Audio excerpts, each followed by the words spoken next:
All right, here we are back again, My Louisiana Sky. Chapter 13, conclusion. They have just arrived to Baton Rouge. Ann Parker and her aunt Dory Kay. But remember, Dory Kay doesn't go by Dory Kay in Baton Rouge. She goes by Doreen, as if that makes her a little bit more sophisticated, as they say. But we're going to go ahead and pick up where we left off and finish the chapter here. You will see the beginning of the life here in Baton Rouge, and we get clued in on a little tidbit of information that Tiger has certainly been wondering about. Something about her mama. Let's go ahead and get started. When we drove past the university, she said, "Maybe you can attend college here one day." About a mile off campus, we pulled into a parking lot in front of a two-story building with a dome on top. "This is it," she said. "This is my apartment." The sidewalk led us to the inside of a building. Each apartment's sliding glass door faced the swimming pool and stretched out in the center of the courtyard filled with plants. I felt like I'd stepped right into an Audrey Hepburn movie. Eat your heart out, Abby Lynn Anders. The apartment smelled like fresh paint. Aunt Dory Kay drew the pleated drapes and sunlight brightened the living room. The courtyard view turned the sliding glass door into a huge picture. Turquoise and pink pillows perked up the cream sofa by the coffee table. Her bathroom was all pink, even the tub. "Look at this," she said, turning on the faucet. Running water poured from the opening. No more trips to the well or taking a bath in that old aluminum tub on the porch. "If you want, you can come on and take a bubble bath tonight," she said. "Come on, I'll show you to your room." At the end of a short narrow hall, she opened a door to a white room. In the center was a bed covered with a chenille spread trimmed in pink roses.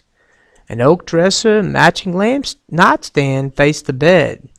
She opened the blinds and plumped up a toss pillow. I pinched my arm to make sure I wasn't dreaming. "Will this be my room?" Aunt Dory Kay smiled. "Yes, Ann, this is your room. Do you like it?" "Like it? I love it. It's like a movie star's room." She patted my arm and said, "I'll leave you alone to go unpack and get comfortable." I emptied the brown paper sack and placed my clothes in the dresser drawers and then tucked the envelope of money Daddy gave me under a nightgown in the bottom drawer. Framed photos lined the top dresser. I recognized one of me at 7 with my 2 missing teeth. Another showed a young Granny and Granddaddy standing on the porch. Never knew Granddaddy because he died when Mama and Aunt Dory Kay were young. But Granny always said he was making people laugh. In the picture he was smiling just like he'd told a joke. Granny stood tall and proud next to him, frowning as she always did in pictures. 2 children in the last photo smiled back at me. A wispy-haired toddler and a pretty, dark-haired girl who looked to be about 6 years old. The older girl's arm wrapped around the little girl. I slid the picture out from the frame and held it to the window's light. On the back of the picture were the names Corina and Doreen K. Ramsey, and the year 1925 were penciled in Granny's handwriting. I'd never seen a picture of Mama as a child. It seemed so odd to stare into her face. Something was different about her in that picture, though. Maybe the way she had her arm around Dory Kay, so protective-like. The way I wish she would protect me. Just then, Aunt Dory Kay poked her head into my new room. "Finished?" Her smile faded when she saw me looking at the snapshot. She came over, sat down next to me, and gently took the picture from my hand. For a long moment she said nothing. She just stared at the photo. Finally she spoke, her words spilling out slowly. "When I was a toddler, I climbed on everything. Ma said I was like a cat. Even though Corina was barely 6 years old, she followed me around like a mother hen. Mama, that's right. One day your granny left a ladder leaning against the oak tree after she finished trimming some tree limbs. I climbed up to the top step and held on to a branch. Dora Kay stayed quiet for a long moment, then continued. Your mama went up after me, but as she reached for me, she fell back to the ground. She broke her arm, but her head took it the worst. It was like her mind wouldn't go past that day.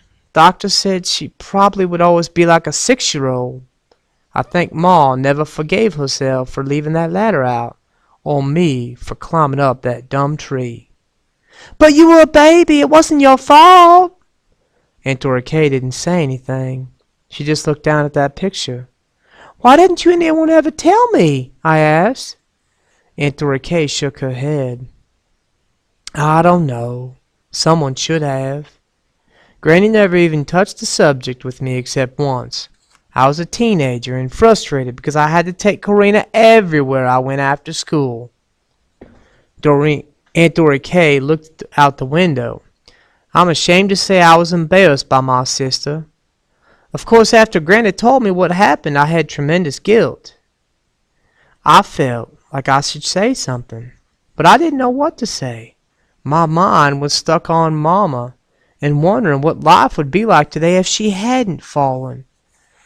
Maybe instead of Aunt Dora Kay, my own Mama would be sitting next to me wearing red lipstick and smelling like evening in Paris perfume.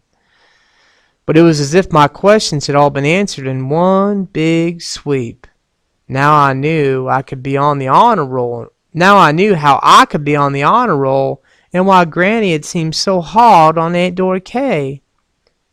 But I'd hoped it wasn't because of the guilt that Aunt Dora Kay had asked me just to live with her.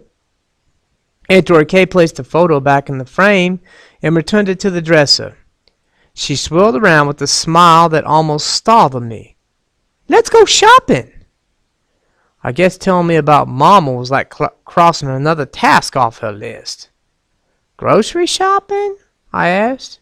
No, the dresses your Mama and Granny were sewing were sweet, but Corina will never finish making them. Let's buy some clothes, Ann Parker Let's buy some clothes Ann Parker from Baton Rouge would wear. My head felt dizzy. Mama had lived her whole life that I didn't.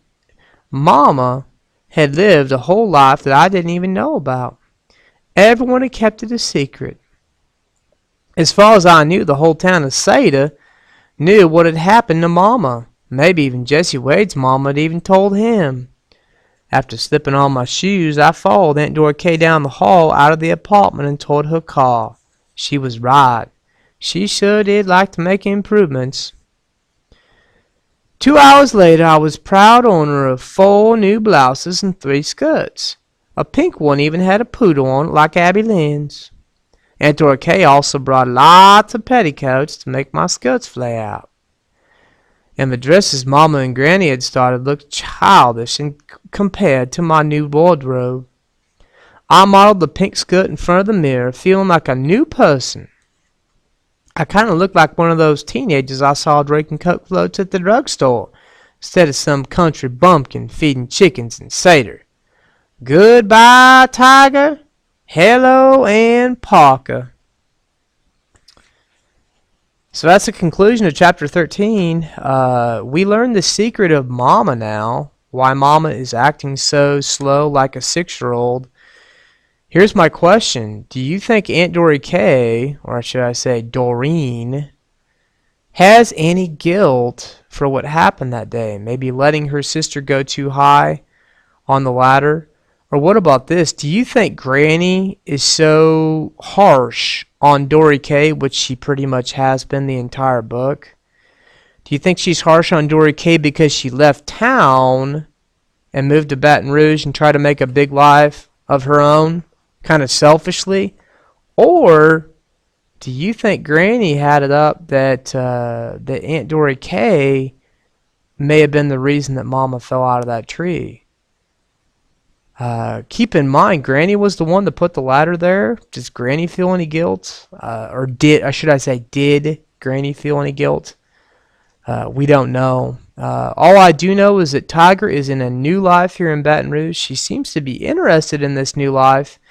And we are going to go ahead and move on to chapter 14 of My Louisiana Sky. So thank you so much for listening here on YouTube. Have a blessed, blessed day.